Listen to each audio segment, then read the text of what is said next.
passe auto. Le logement reste un des problèmes numéro 1 des Français. Bonjour Nicolas Barré. Bonjour Thomas. Si les prix ne baissent pas franchement, en revanche, il y a une bonne nouvelle pour tous ceux qui rêvent d'acheter, ce sont les taux des crédits immobiliers qui n'ont pratiquement jamais été aussi bas. Excellente nouvelle en particulier pour les jeunes ménages qui achètent leur premier logement et qui n'ont pas beaucoup d'apport. Évidemment, plus les taux sont bas, on n'est pas loin de 2,9% pour des prêts à 10 ans aujourd'hui.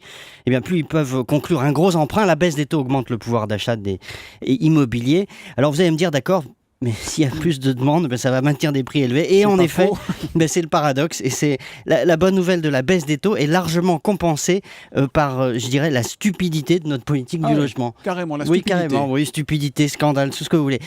François Hollande avait promis 500 000 logements par an. On en a construit moins de 300 000 l'an dernier. Ce sera autour de 250 000 cette année, donc moitié moins. Alors, pour ce qui devait être une priorité, c'est quand même un échec. On en connaît très bien les raisons. Un terrain, ça représente 30% du coût du logement. Et les 350 pages de la loi Duflot n'ont rien fait pour obliger les maires à débloquer de l'espace. Donc on continue à entretenir la rareté.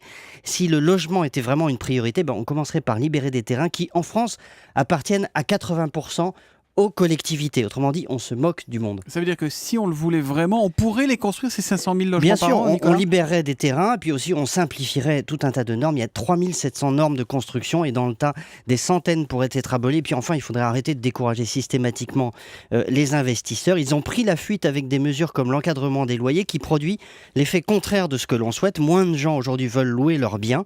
Bref, la baisse des taux, c'est formidable, mais c'est une goutte d'eau à côté de tout ce qu'on pourrait faire pour le logement. Or, vous savez, le mal logement, c'est une source majeure d'inégalité, d'exclusion, d'échecs scolaires même, parce qu'un enfant a évidemment besoin d'espace pour bien travailler. Bref, le bilan de notre non-politique du logement est désastreux et il est temps que ça change.